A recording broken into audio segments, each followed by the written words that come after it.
Senhor esteja convosco. Ele está no meio de nós. Proclamação do Evangelho de Jesus Cristo segundo Lucas. Glória a vós, Senhor. Naquele tempo disse Jesus aos fariseus: havia um homem rico que se vestia com roupas finas e elegantes e fazia festas esplêndidas todos os dias. Um pobre, chamado Lázaro, cheio de feridas, estava no chão à porta do rico. Ele queria matar a fome com as sobras que caíam da mesa do rico. Além disso, vinham os cachorros lamber suas feridas.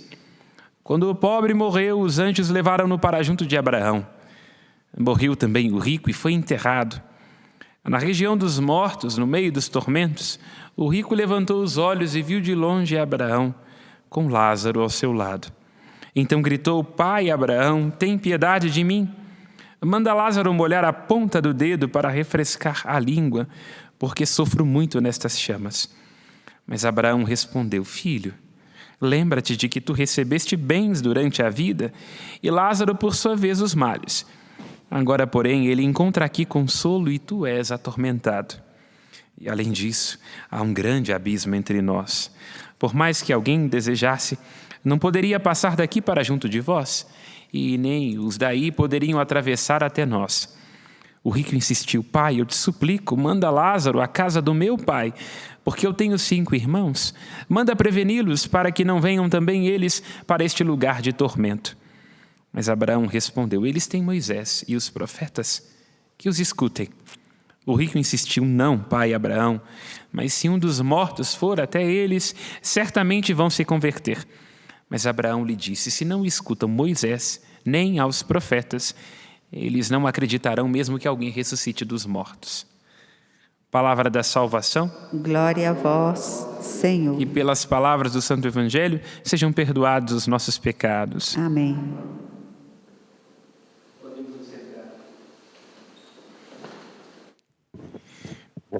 Escutamos na leitura do profeta Jeremias uma frase que é muito doce em nossos lábios, sobretudo quando nós experimentamos decepções. A frase: maldito o homem que confia no homem. Todos nós, quando lançamos um olhar sobre os outros, sobre aqueles com quem nós nos relacionamos, podemos ter a certeza de que colecionamos infidelidades, incoerências e fraquezas. É fácil olhar sobre os outros e tomar consciência dos seus limites e das suas limitações. Mas o grande convite da sabedoria, e antes de tudo, o convite do Evangelho, é de que nós olhemos para nós mesmos. O olhar sobre os outros é sempre projetivo, é sempre julgador. Diz mais de nós mesmos e daquilo que nós pensamos ser do que sobre o outro, na maior parte das vezes. Mas o olhar que nós lançamos para nós mesmos é sempre uma aventura e sempre nos convida a despertar.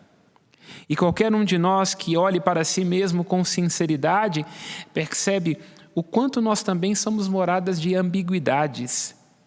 Quem dera nós tivéssemos só luzes dentro de nós.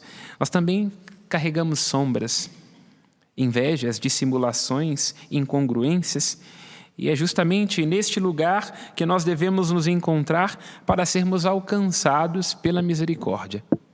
O olhar do reconhecimento da nossa própria fraqueza e da nossa condição humana, porque todos nós somos simples homens e mulheres feitos de barro, e não há verdade maior e mais autêntica do que a da experiência da nossa fraqueza. Como diz o filósofo Heidegger, tentar viver neste mundo livre das próprias incongruências e das próprias limitações e, de alguma forma, livre da angústia, e todos nós nos angustiamos quando temos que comparecer diante dos nossos limites, significa viver na inautenticidade. Não há lugar mais autêntico para nós, seres humanos, do que este lugar onde nós reconhecemos a nossa fraqueza, onde nós nos reconhecemos inacabados e, portanto, podemos estar abertos para receber algo dos outros, daquilo que os outros dizem, daquilo que os outros nos ensinam e daquilo que Deus tem a nos ensinar. Todas as vezes em que nós vamos tentando ser alguma outra coisa fora deste lugar humano, da incapacidade, da insuficiência, da limitação, da perspectiva condicionada a um momento, a uma fraqueza, a um sorriso de gosto, a uma lágrima de desgosto, nós caminhamos na inautenticidade e vamos nos enchendo de nós mesmos, indo para um lugar que não é o lugar do humano. Aquele lugar que a Sagrada Escritura nos ajuda a perceber que é o lugar da perversidade, que é quando nós estamos virados do avesso. Não reconhecendo e não assumindo a nossa própria condição, nós como que nos lançamos em direção aos outros e em direção às coisas na busca de uma satisfação, de modo que as coisas e os outros nos compensem das nossas carências e nos iludam, talvez por segundos de prazer, de que nós não estamos nesta condição da fraqueza e do desamparo, que é a condição própria do humano. O grande despertar da Quaresma, a que nós somos convidados, é o despertar diante desta nossa tendência de buscarmos a nossa própria satisfação. O despertar dessa nossa tendência de não aceitarmos este lugar próprio da nossa condição, que é o lugar da nossa limitação. Todos nós somos convidados durante o período da Quaresma a vivermos não em função somente dos nossos afetos, da nossa perspectiva e do nosso prazer, ou terminaremos vítima de nós mesmos. Vítima de nós mesmos. Porque nos tornamos mendigos das posses e das avarezas e das ambições, devoramos a nós mesmos e terminamos por devorar uns aos outros, como esta parábola nos ajuda a entender. A parábola do rico e de Lázaro.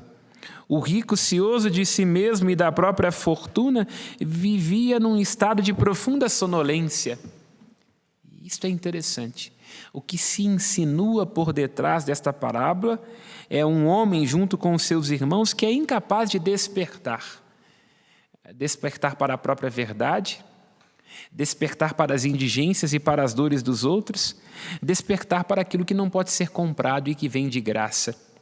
E, portanto, a não estar desperto para si, para a própria condição e para a ilusão das riquezas que buscava compensar, causar e trazer como compensação das suas carências, ele se perde de si mesmo e torna-se vítima.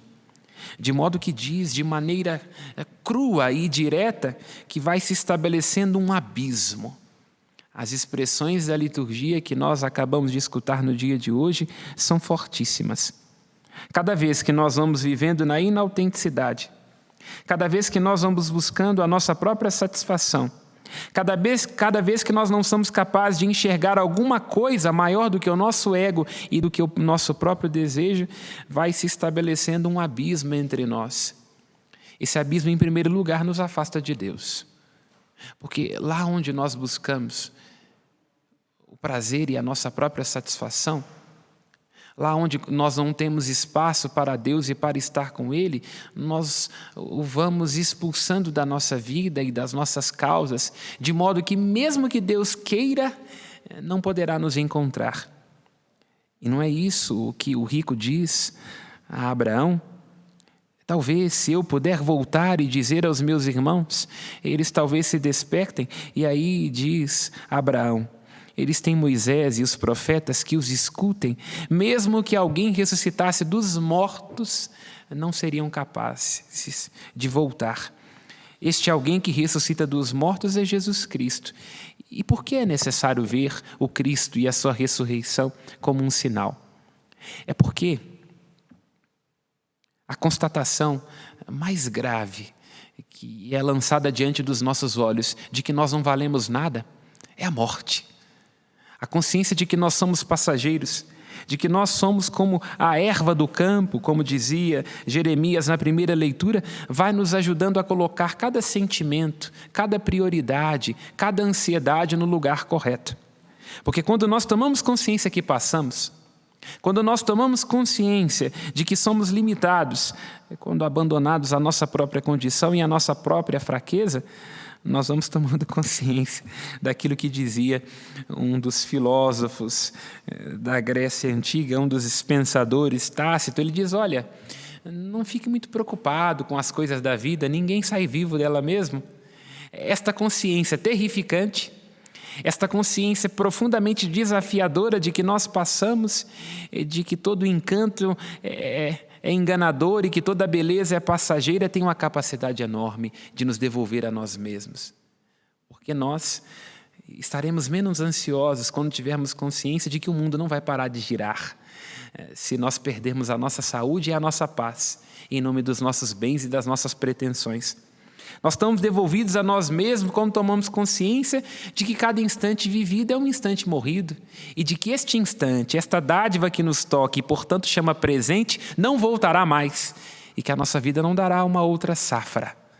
Se nós não formos capazes de apreciar este instante, se nós não formos capazes de reconhecer o sagrado que atravessa o nosso caminho naquele que nos visita, inclusive aquela que nos visita, inclusive com a sua indigência, nós estamos perdendo uma grande oportunidade de encontrar os verdadeiros tesouros da vida. Lá onde se encontra aquela preciosidade que o próprio Cristo diz no Evangelho, que não pode ser roubada por nenhum ladrão deste mundo e que não pode ser corroída por nenhuma traça. Nós somos convidados, portanto, à luz deste Evangelho, à luz da consciência da morte, a vermos que abismos temos criado dentro de nós em nome das nossas avarezas, dos nossos egoísmos e das nossas pretensões. Será que se nós fazemos uma lista de prioridades sobre o nosso dia e sobre a nossa vida, nós somos capazes de enxergar valores maiores do que nós mesmos? Será que com aquilo que nós nos preocupamos, com aquilo com que nós nos ansiamos, com as nossas prioridades, com aquilo que causa tristeza ou alegria do nosso coração, que tipo de valores está por detrás disso? Nós estamos recolhendo o quê? Aquilo que inevitavelmente irá passar, aquilo que, quando possuído, nos provoca fastio, porque todo prazer deste mundo uma hora nos enfara, ou aquilo que, ao ser tirado, irá nos decepcionar?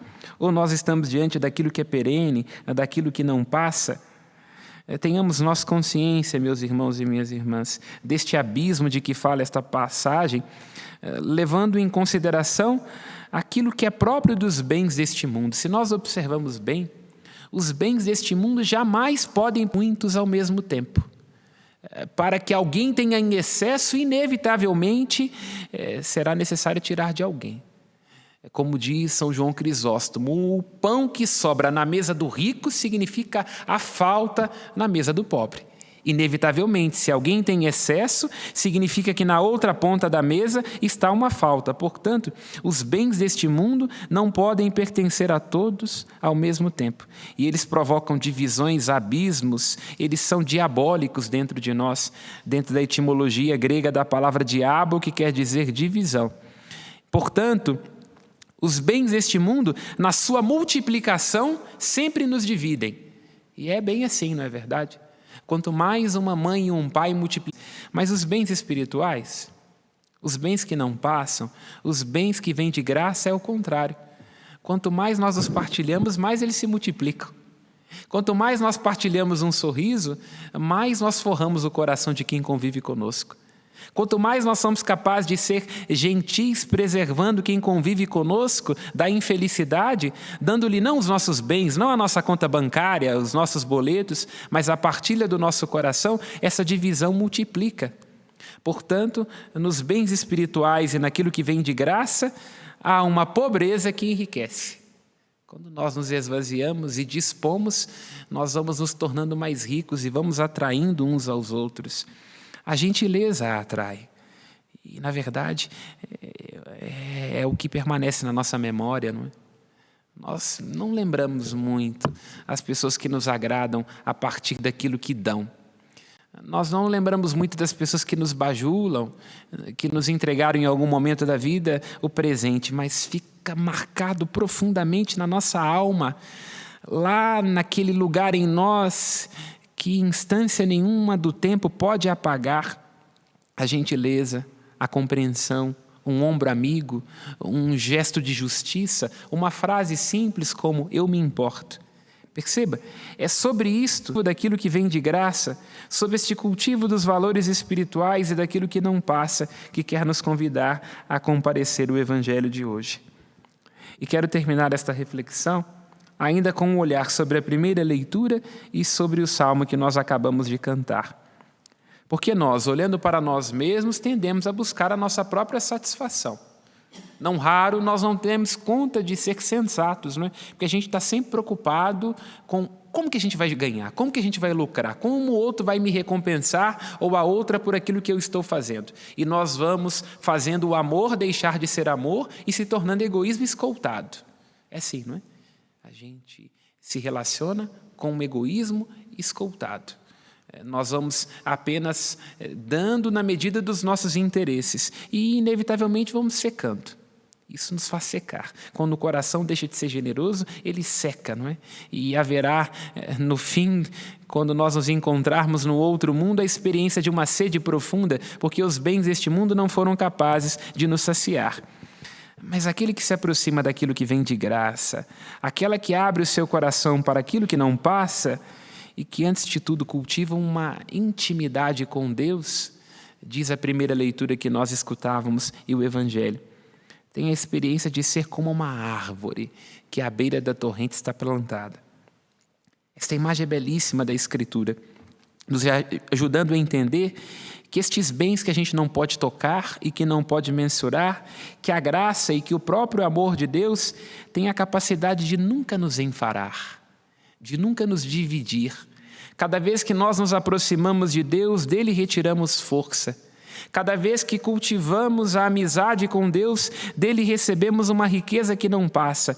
Cada vez que nós nos deixamos alcançar pelo amor de Deus, vai se descobrindo em nós e na vida daqueles que convivem conosco uma experiência do eterno, que há de nos abrir as portas do paraíso.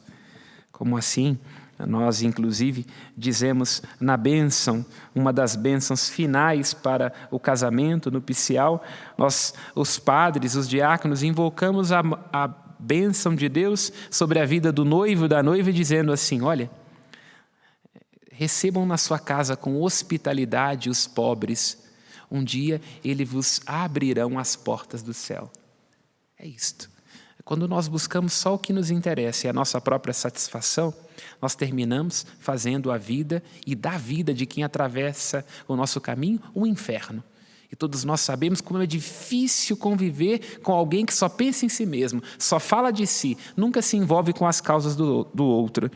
Mas quando nós fazemos a experiência da partilha, da generosidade, do encontro e do despojamento de nós mesmos, o que se inicia entre nós é o céu. E assim nos lembramos daquilo que diz São João da Cruz, uma das suas frases belíssimas: no entardecer da nossa vida, pelo que nós seremos julgados? Seremos julgados pelo amor. Nos arrisquemos a amar para que o eterno, para que a fonte eterna, para que a graça eterna nos preserve do fastio, nos preserve do egoísmo e nos abra as portas do paraíso. Louvado seja nosso Senhor Jesus Cristo. Dirigemos ao coração do nosso Deus as nossas preces.